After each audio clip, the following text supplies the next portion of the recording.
Mon ami Fayulu, lorsqu'il s'est repassé au pouvoir, la popularité qu'il a été créée par l'Occident, par les multinationales, et l'argent qu'il a eu pour faire la campagne, si c'était par les multinationales, il n'aurait aucun programme pour le développement du Congo. Ce sont ces gens-là qui allaient s'imposer. Mais la communauté internationale n'est pas impliquée dans la désignation du président, comme ils le font d'habitude. Rappelez-vous qu'en 2006, c'est eux, ils avaient amené la carte de Kabila. En 2011, la même communauté internationale avait amené la carte de Kabila. Et aujourd'hui, ils avaient amené la carte de Fayoul.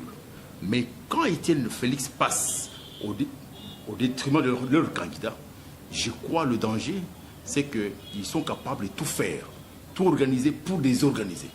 Alors il appartient à Félix d'être beaucoup plus intelligent pour prévenir éventuellement les différents coups que cette fameuse communauté internationale peut monter contre lui. Et pour réussir... Radio Bissonyonso Congo, RDC, une chaîne au cœur du monde. Il a récolté le fruit du travail qui a été fait pendant plus de 30 ans. Rappelez-vous que l'IDPS a beaucoup travaillé dans ce pays, s'est beaucoup battu pour qu'il y ait de la démocratie. Et aujourd'hui, c'est le couronnement de la lutte menée par les combattants. Et j'ai été très heureux parce que j'ai compris que Dieu aime ce pays, Dieu a visité ce pays lorsqu'il donne l'opportunité à un Congolais qui a évolué dans une maison ou un enfant d'un leader qui a été formé à l'école de la démocratie et qui prend le pouvoir pour installer la démocratie dans notre République.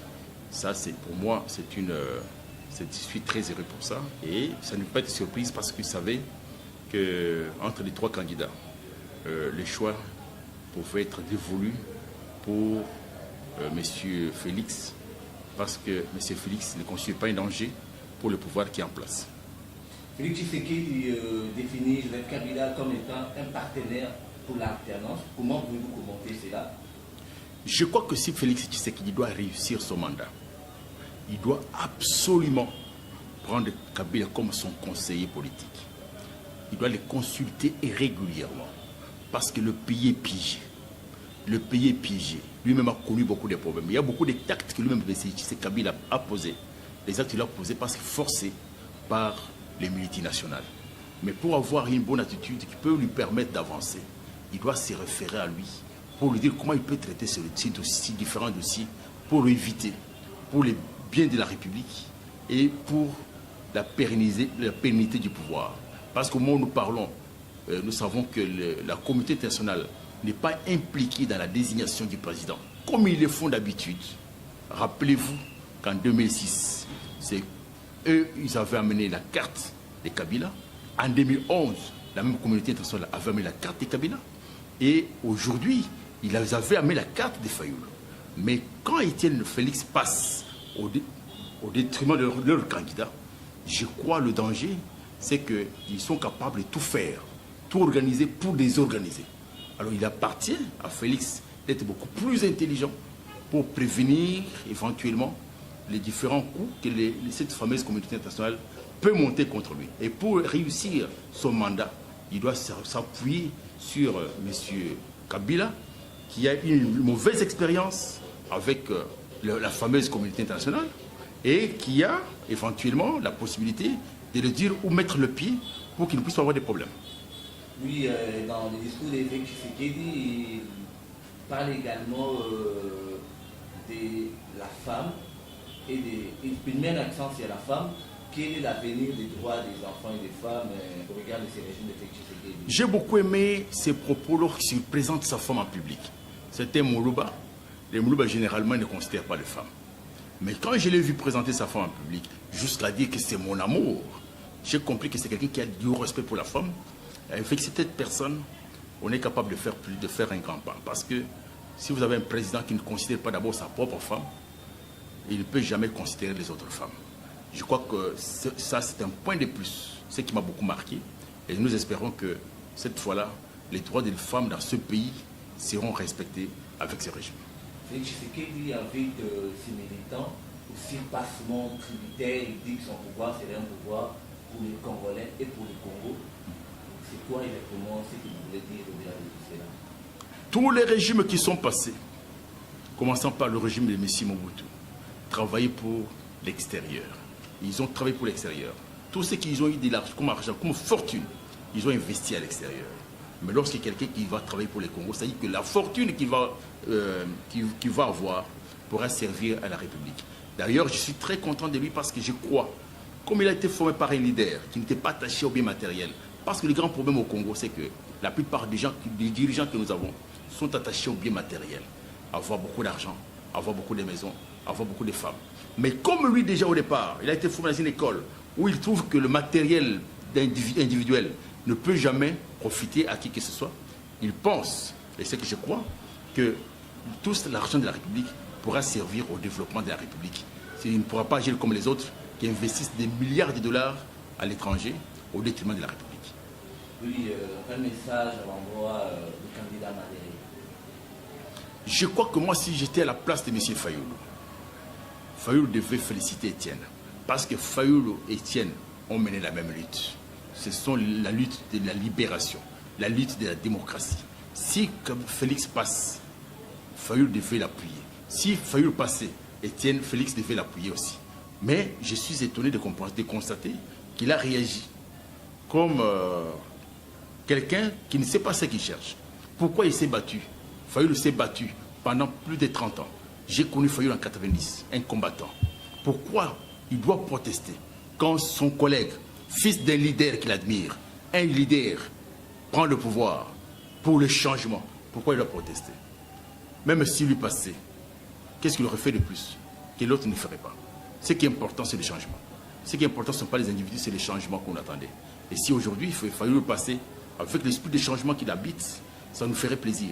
Si Félix passe comme il est passé, ça nous fait plaisir. Tout ce que je peux lui demander, c'est de rester calme, de ne pas s'agiter.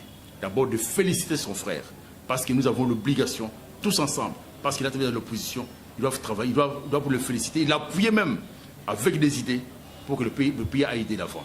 Le pays doit aller de l'avant. On ne doit pas tourner en rond à cause des individus. Félix Tshisekedi dit également qu'il y a beaucoup à faire. Est-ce que les politiciens congolais doivent se réunir ensemble dans l'unité, dans la solidarité pour amener le développement dans ces pays? Le développement du Congo ne viendrait pas des voleurs que nous avons ici. Le développement du Congo viendrait de nos frères qui sont à l'extérieur, qui ont fait des grandes études, qui ont des visions claires. Ceux qui sont ici sont des fruits pourris.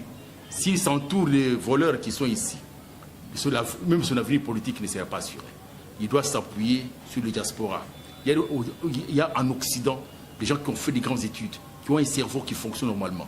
Ici, les gens sont très limités. Ceux qui ont travaillé dans le régime passé sont plus préoccupés par leur richesse illicite. Mais par contre, s'ils s'appuient sur le diaspora, les gens qui ont étudié à l'étranger, les Congolais qui ont étudié à l'étranger, comme l'a fait Kagame, nous aurons une génération des gens qui vont se préoccuper de la nation plutôt que perdre le temps à travailler avec les gens qui n'ont rien fait. Tout simplement, je peux lui demander, si moi je suis son conseiller, je lui demandais de mettre tous ces gens de côté, les utiliser sur le plan technique, les pays. Si on a besoin d'une information nécessaire, d'un dossier bien, on peut lui donner un dossier, il traite le dossier, on lui paye, mais pas le prendre comme un conseiller.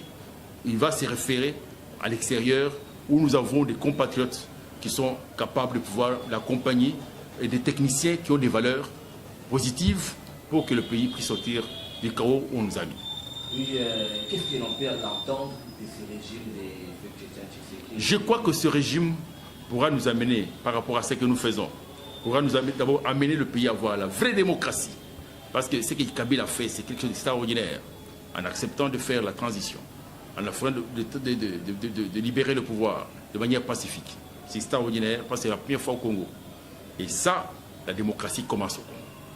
Ça, c'est un point, ça c'est important. Deuxièmement, je crois qu'à ce niveau, en tant que président, la chose la plus importante, c'est s'occuper de l'éducation, s'occuper de la protection des femmes et des enfants. Parce que si l'éducation en soi doit être solide, la vie de la République sera aussi garantie. Rappelez-vous que dans ses propos, il a dit qu'il va faire du service public. Le service public, une obligation pour les jeunes. Donc les jeunes doivent faire le service militaire. Parce qu'en fait, un pays où tout le monde est civil, pour assurer la sécurité, un pays qui est menacé, comme les Congo, des disparitions, où on tue 6 millions de personnes, au vu aussi la communauté internationale, on va nous faire disparaître si notre population n'est pas impliquée dans la formation militaire. Il faut impliquer toute la communauté dans la formation militaire. Tous les Congolais doivent détenir leurs armes et ça va faire la protection individuelle et collective. Deuxièmement, je souhaite que lui, en tant que président de la République, qui donne qui donne l'importance à l'éducation. La première chose, il doit faire l'audit de l'éducation. Savoir où sont les écoles, parce que l'État congolais débourse beaucoup d'argent pour payer les enseignants fictifs, pour payer les écoles fictives. On doit faire l'audit du système éducatif pour savoir les vraies écoles qu'on doit payer. Et aussi, si j'étais à sa place, je lui demanderais d'accélérer les processus de formation militaire pour les jeunes diplômés et les autres même qui sont à l'université, pour que peut-être dégonfler les universités, envoyer la plupart des jeunes gens dans la formation militaire pour constituer leur avenir. Parce que je suis convaincu qu'une personne qui a été formée dans le service militaire, quand il revient, soit il est policier, soit il continue à l'université, il a un comportement différent des autres civils. Et ce que j'espère, c'est qu'il pourra accélérer ces programmes pour que ça puisse nous amener au changement. Mais, bref, pour réussir au niveau de l'éducation, il doit commencer par l'audit du secteur éducatif, en identifiant les vraies écoles qui existent pour lesquelles l'État doit payer. Pendant 3 mois, il doit faire ce travail-là. Et cette fois-là, il doit utiliser plus les églises, plus les chefs quartiers, pour avoir de vraies informations, parce qu'il y a des complicités énormes entre les individus, entre les personnes. On doit publier la cartographie des écoles congolaises pour savoir est-ce que ce sont ces vraies écoles qui existent ou c'est des mensonges. Et tout ça, ce sont les choses qui doivent être faites. Deuxièmement, ils doivent pouvoir appuyer les organisations qui travaillent pour la protection des femmes et des enfants, comme les nôtres, comme le Mukwege doit être appuyé, comme la Lisadel doit être appuyée, pour que nous ayons des moyens dans notre politique, afin que nous puissions davantage protéger nos sœurs qui sont violées et les femmes qui sont violées. Oui, le discours-là est-il fondé? On ne peut pas trouver la solution dans un pays comme le nôtre qui est piégé, en venant avec des idées vagues. Le Congo est piégé sur le plan international. Le Congo est piégé. Il y a des militaires partout. Les militaires inconnus. Le Congo est occupé. Comment tu vas assurer la sécurité de la population? Comment tu peux faire un pas sans te référer à celui qui a géré le pays pendant 17 ans? Tu vas commencer par où? Donc le pays est piégé. Pour s'en sortir, il doit collaborer avec Kabila. Kabila a ses idées, mais néanmoins, il peut l'aider avec beaucoup de dossiers pour comprendre comment les choses fonctionnent, qui sont là et tout ça. Et la priorité doit être sur l'armée et sur les services de sécurité. Déjà, nous signalons que cet avant-midi à Kinshasa, il y a une baisse du taux d'échange qui a baissé jusqu'à 13 000. Quelles sont vos impressions déjà? Oui, je crois que la population est heureuse. Si la population fait, on fait de la spéculation. Bon, parce qu'en fait, la population est heureuse d'avoir vu que cette fois-ci, nous sommes en démocratie, nous devons accompagner les chefs. Parce qu'ils doivent l'accompagner. Tout ce qui se passe actuellement, c'est un thème d'accompagnement. Et nous espérons que c'est la même population qui fait des spéculations pour monter les taux. C'est la même population qui décide de rabattre les taux parce qu'ils doivent soutenir les actions du gouvernement. Je vois que c'est une bonne idée. Oui, votre dernier message. Le dernier message, c'est que nous devons féliciter M. Félix, nous devons le féliciter, mais en même temps, nous devons lui dire qu'il doit faire très attention. Il doit savoir que le Congo, notre République, ce n'est pas un pays, c'était une ferme des individus. M. Kabila lui a donné l'opportunité de libérer le Congo de l'emprise de ce que les gens appellent communauté internationale, des mafieux internationaux qui continuent à considérer le Congo comme leur ferme, comme leur quai privé, qui continuent à décider de l'extérieur de qui doit diriger le Congo, qui continuent à piller le Congo. Mais pour y arriver, il doit discuter avec eux pour définir clairement quels sont leurs intérêts. Et tout cela avec l'appui du peuple congolais. Donc il doit faire un effort pour persuader aux autres occidentaux qui ne sont pas dans les coups des autres, les coups des multinationales, pour que ces gens-là puissent être notre porte-parole auprès des multinationales qui passent le temps à considérer le Congo comme une ferme, qui pensent que c'est le seul Congolais qui compte. La population ne compte pas. On peut tuer des millions de personnes au Congo, et ils doivent couvrir ça à l'extérieur parce que ce sont eux qui gèrent la presse internationale, ce sont eux qui gèrent des radios internationales, ce sont eux qui gèrent tout à l'extérieur, qui gèrent l'opinion internationale. Et on tue les Congolais, on n'en parle pas sur le plan international. Alors pour y arriver, il faut que lui sache qu'il doit négocier avec ces gens-là. Et je suis heureux parce que cette fois-là, ce ne sont pas eux qui lui ont donné le pouvoir, il est sorti du pouvoir par la volonté de notre peuple. À ce moment-là, il faut bien négocier. Parce que ce que j'ai déploré, ce que j'ai hésité, c'est que mon ami Fayulu, lorsqu'il s'est passé au pouvoir, la popularité qu'il a été créée par l'Occident, par le multinational, et l'argent qu'il a eu pour faire la campagne, si c'était donné par les multinationales, il n'aurait aucun programme pour le développement du Congo. Ce sont ces gens-là qui allaient s'imposer. Mais comme maintenant, lui n'a pas de compte à rendre, n'a pas de dettes vis-à-vis de ces gens-là, j'espère que nous avons la chance d'avoir eu un vrai président. Merci beaucoup. À moi de vous remercier.